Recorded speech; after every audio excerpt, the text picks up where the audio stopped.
नमस्कार दोस्तों, अभी तक आपने 7 वीडियो देख चुका है जो कि 7 सेट हो चुका है। 100 सेटों का सीरीज में 7 सेटों के बाद ये 8वां सेट लेके आया हूँ। 8वां सेट में मैं चलता हूँ, आप देर न करते हुए 8वां सेट आप लोगों के बीच लेके आता हूँ। 8वां सेट का पहला प्रश्न है कि लार का पीएच मान क्या है। लार का पीएच मान क्या होता है? तो लार का पीएच मान जो होगा वो क्या होगा, 6.5। कितना होगा? 6.5।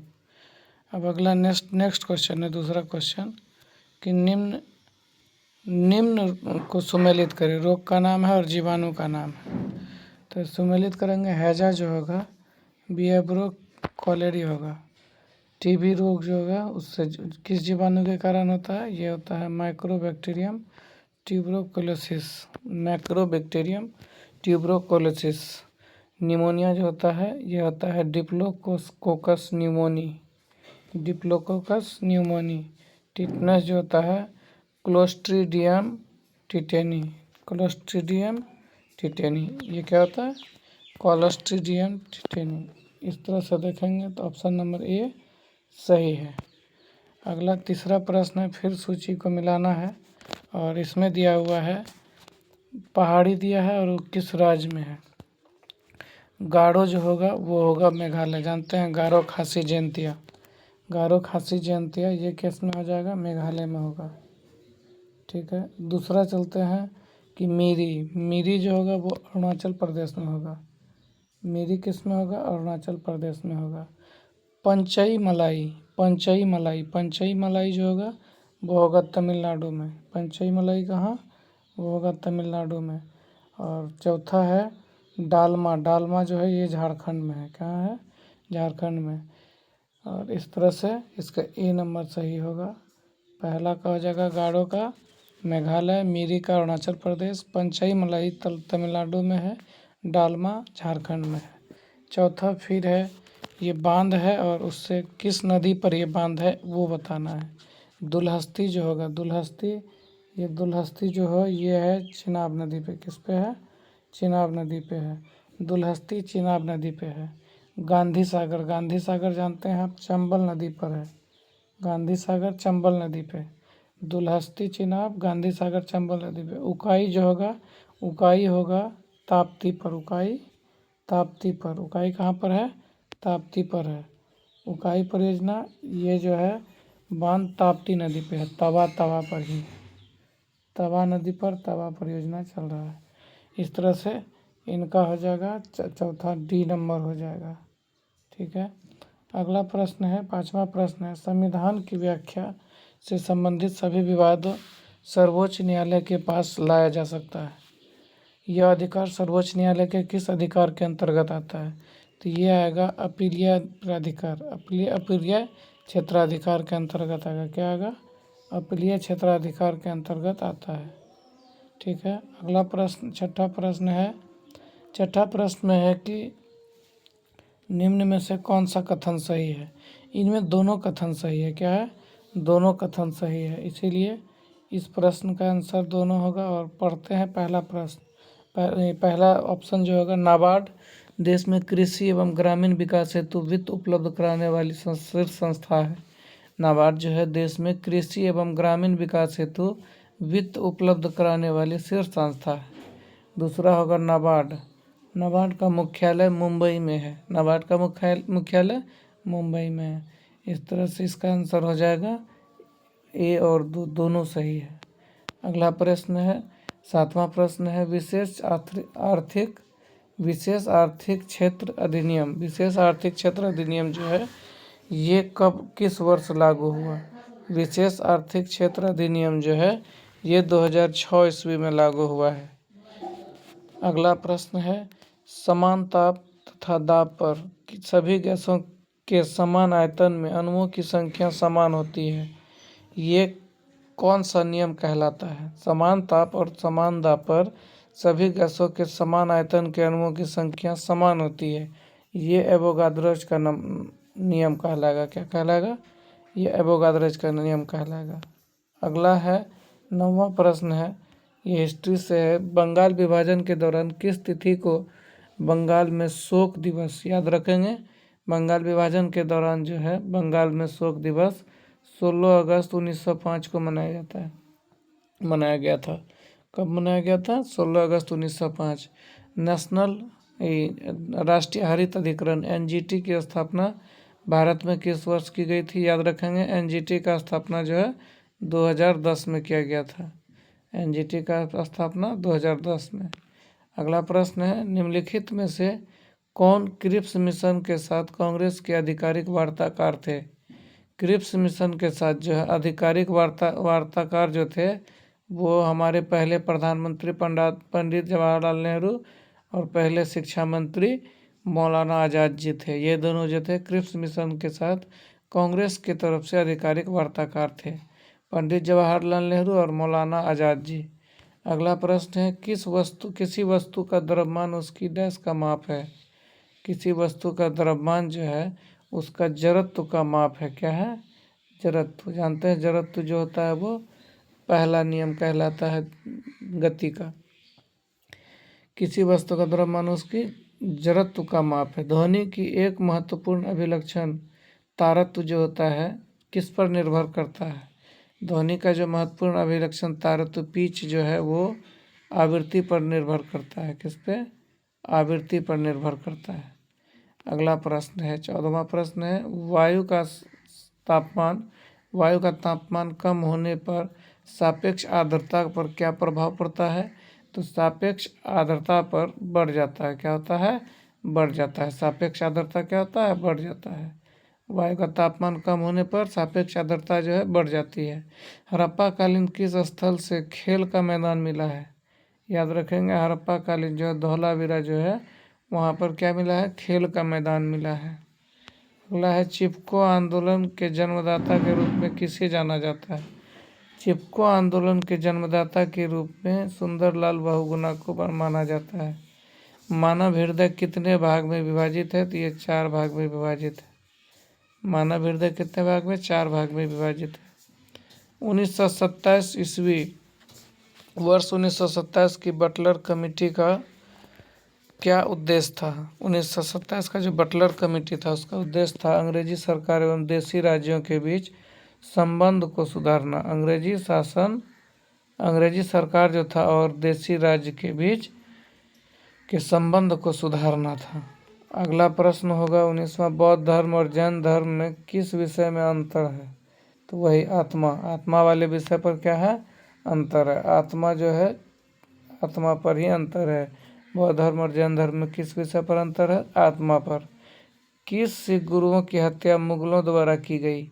याद रखेंगे, इसमें गुरु तेग बहादुर 9वें गुरु थे और गुरु अर्जुन देव 5वें गुरु थे। इन दोनों का हत्या किया गया था। तो याद रखेंगे गुरु तेग बहादुर और गुरु अर्जुन देव। अगला है, महावीर स्वामी ने अपना पहला उपदेश कहाँ दिया था? महावीर स्वामी ने अपना पहला उपदेश राजगृह में दिया था। अगला प्रश्न, निम्न में से कौन सी तरंग यांत्रिक तरंग है? कौन सी यांत्रिक तरंग है? तो इसमें हो जाएगा ध्वनि तरंग। क्या हो जाएगा?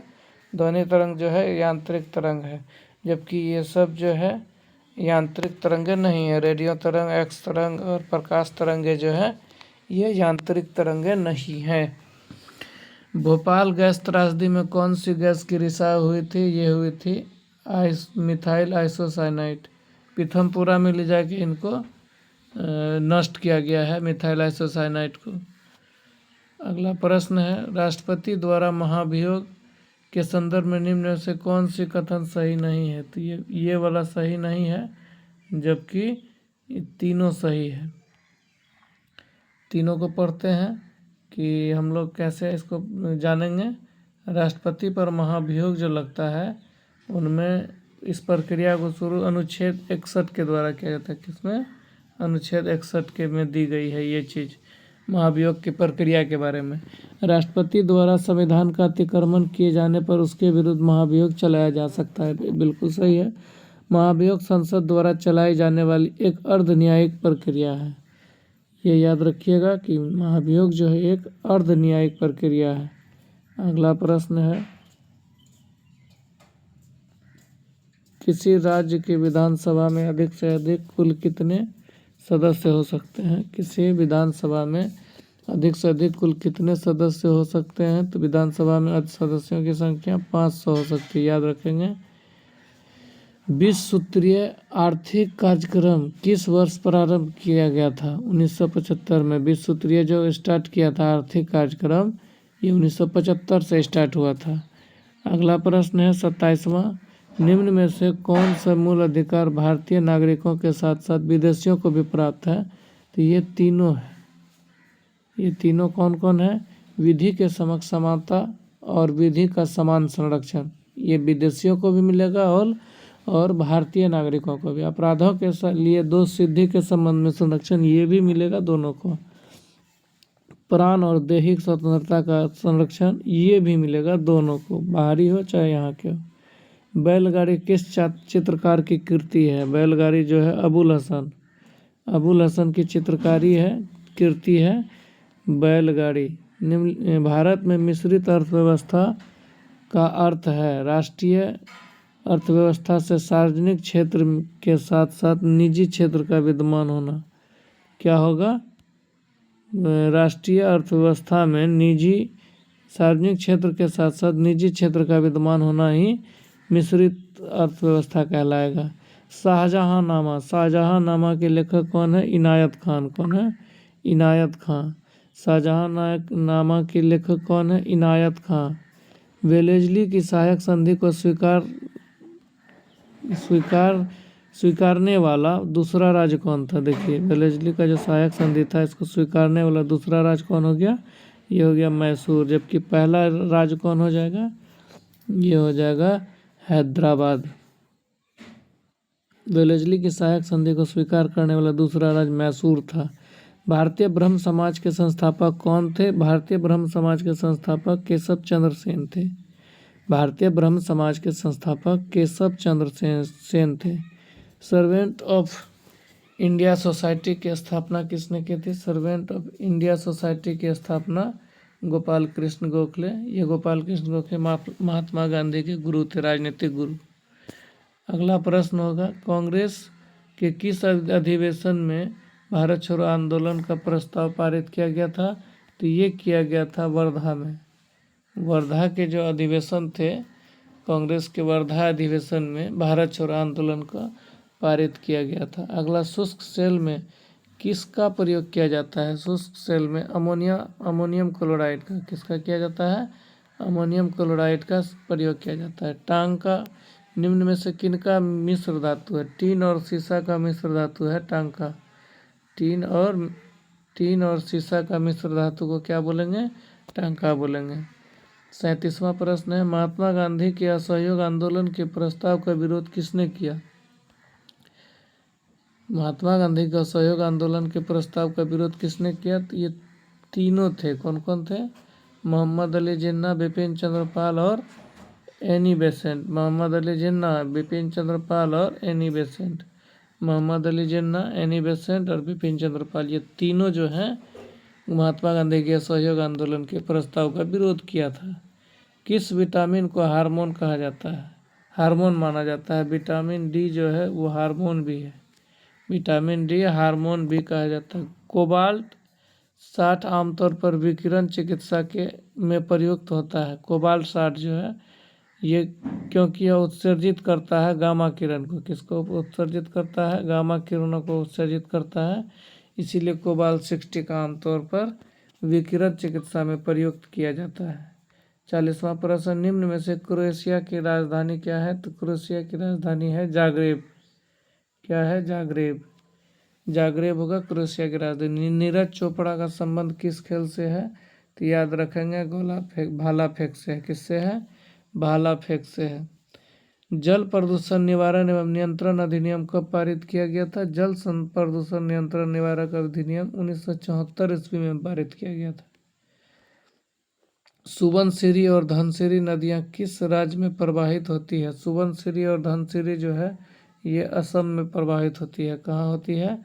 असम में प्रवाहित होती है। सुबनसिरी और धनसिरी असम में प्रवाहित होती है। असम कितने राज्यों एवं कितने देशों के साथ सीमा साझा करती है?